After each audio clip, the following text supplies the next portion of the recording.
Are you lost? Don't know what to spend your wave plates on? Don't know what to do?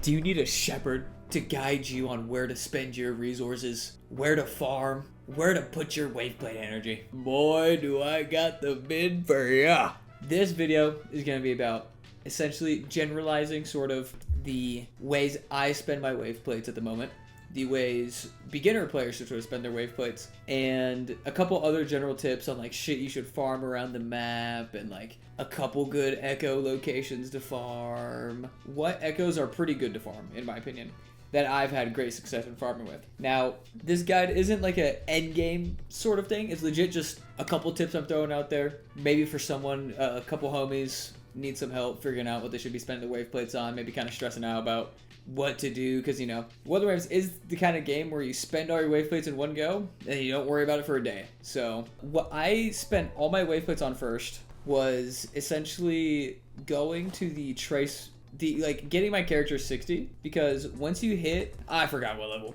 but once you hit a certain level, your new max character level becomes 60, and it's gonna be this way. I believe it's level 30. Once you level 30, all your character's max level is 60, but it's gonna be this way for a very long time. Like, I've been playing this game 8-9 hours a day for the past week, and I'm level 35, and level 40 is the next breakthrough. So leveling up your characters to 60 and maxing out their traces, these ones, realistically, you don't need. I'm gonna keep it a buck. These little guys, you really don't need. I did these because I'm a simp for Rover, and she's my queen and my girlfriend. So I did that for her. But this middle one is usually something pretty good. I would recommend foring these, getting this middle one, and doing that for pretty much. I did these for Gion because I just like crit rate.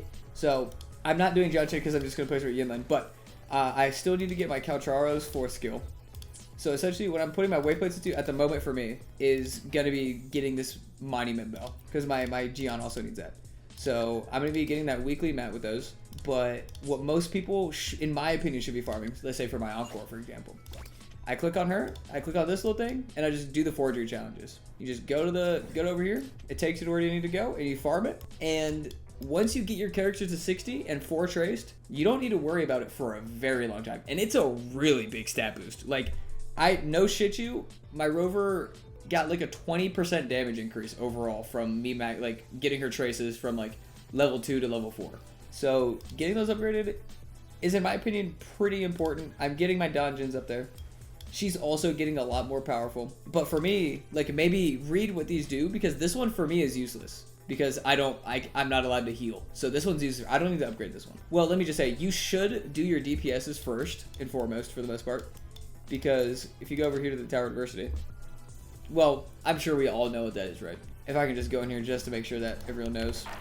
If you go over here, you essentially need 4 teams. Technically, I mean, you can use 2 or 3.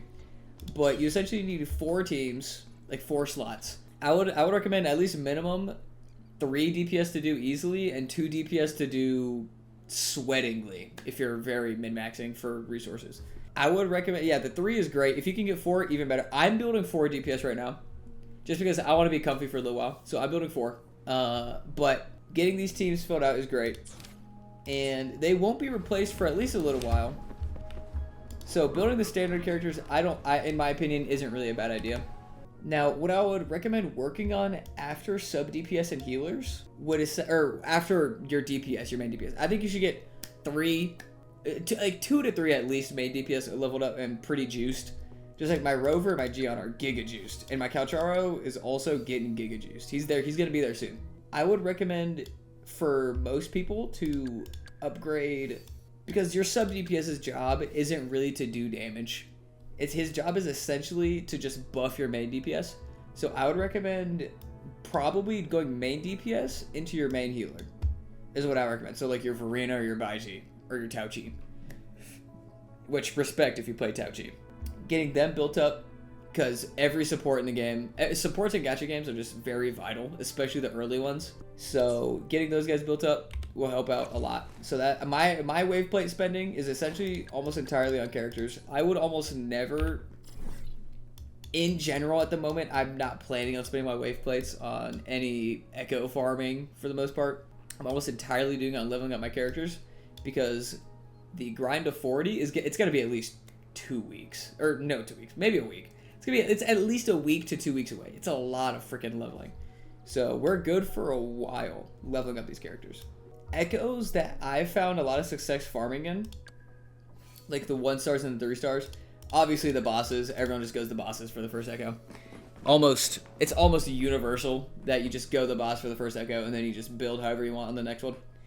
Like, 4-3-3-1-1 or 4-4-1-1-1 or 4-4-4, if you want to, hey, Jin. Get Jin in your league. Get Jin in Wuthering Waves. Now, that was a league joke in case you didn't get it. But the echoes I find great amount of success in farming in for general overall characters for the most part is the Tic Tacs are very easy to farm. So I would recommend farming these guys over the plant, in my opinion.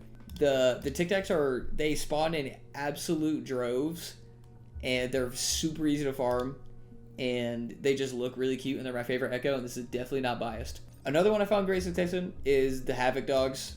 I found the Havoc Dogs to be very useful because they also spawn in, what is the other element they spawn in? Wait, do they actually only spawn in just Havoc? I swore they're also Fusion. Okay, well, then they're just Havoc. Hey, even better. So the Havoc Dreadmane is going to be almost universally good on all Havoc characters because as far as I can tell, his ass only spawns in Havoc as far as I can tell. Now let me know if I'm wrong on that, but I can't tell if this guy spawns out of Havoc.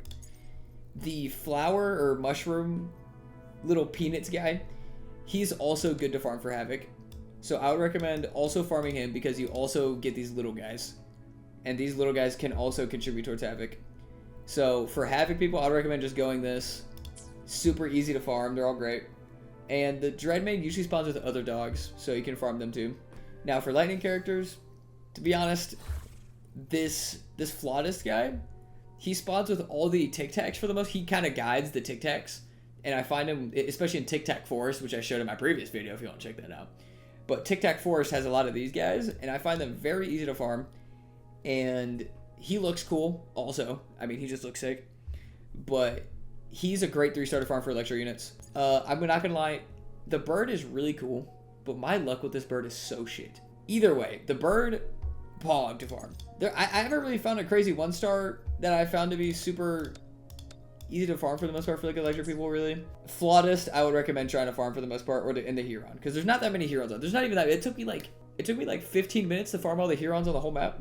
Now the bird Huron for the arrow people is obvious, but I would recommend farming the Traffic Light as well. The Traffic Light, the Traffic Light is, I would say, one of the best 1-stars to farm because it spawns in arrow and fusion. What else is this? I know it spawns in. There's a 3rd element it spawns in. On my dead granny, there's a 3rd element it spawns in. So it's okay. So it's just even better. Hey, shit, you learn something new every day, huh? So getting these Traffic Lights is freaking pog because they'll either always go on your arrow DPS or your fusion DPS. And the Traffic Light looks freaking awesome. So that's that. To be honest, there's really not that much more that needs to be said about farming. I just recommend those people because they spawn in either only 1 element or they spawn in 2 good elements, for my account personally.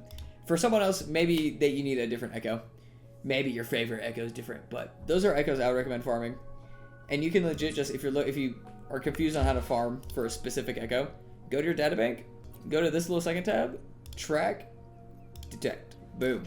And you can kill every single one in the entire map, and it automatically detects after you kill this one. Now, another little quick tip for echoes I had. Now, I f***ed up, and I can speak from experience. So, I 25'd. So, echoes have essentially 0 to 25 levels.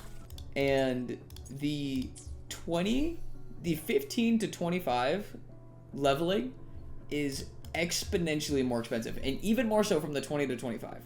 So if you get a God tier relic, feel free to just get it to 20. Hell, if it's 4 useful stats, get that bitch to 25. Screw it. But if it's just like an okay artifact or like a 1-star you don't really give a or 1 cost you don't really give a fuck about, I would recommend leveling almost all of your echoes for the most part to just level 10 or just level 15. Because the gain you get from 20 to 25 isn't as worth as it is from just 0 to 15.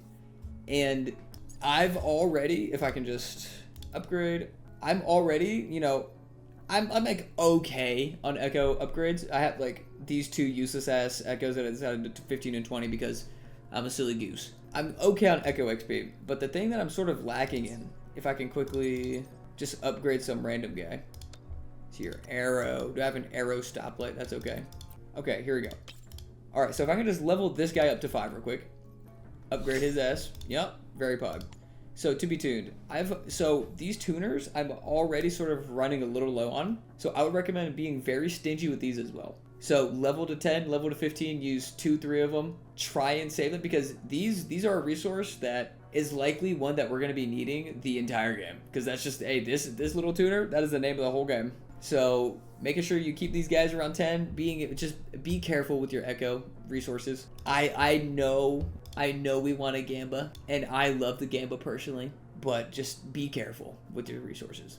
That's all I'm saying. General takeaway for the video, try to be as resource efficient as possible. You know, just a general dumb tip, because echoes are expensive. So leveling up to 15 is probably the smart limit to put on yourself, unless the echo is god tier, at which point, Gamba, baby, get that shit leveled up. And making sure to, it's safe to invest in your characters heavily with your wave plates. Like, I wouldn't use your wave plates for echoes or shell credits. I have 1.4 million shell credits. I'm chilling, and I've maxed out 4 characters pretty much. And I've leveled up a lot of echoes, too many echoes. I kind of screwed up. And I'm not empty on resources, but I'm starting to feel it a little bit. So I'm just recommending to other people to just save your resources a little.